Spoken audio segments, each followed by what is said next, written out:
Matapos hindi mapakinabangan mula nang maitayo noong 2018, magagamit na raw sa susunod na taon ang Sunog-Apog Pumping Station sa Tondo, Maynila.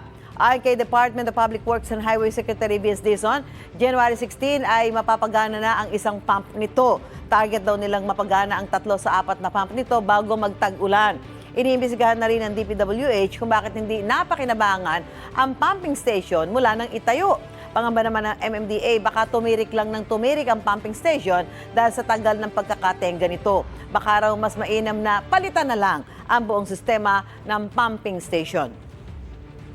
Marami pa tayong gagawin between now and June of next year. Pero makikita nyo, may progreso na tayo. Umaandar na tayo finally. Kailangan pa rin i-observe yung efficiency niya. Kasi po, ito kung makikita niyo po yung design ng bomba, nakalubog po siya mismo sa tubig.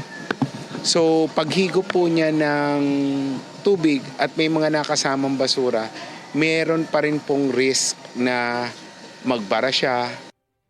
Gusto mo bang mauna sa mga balita?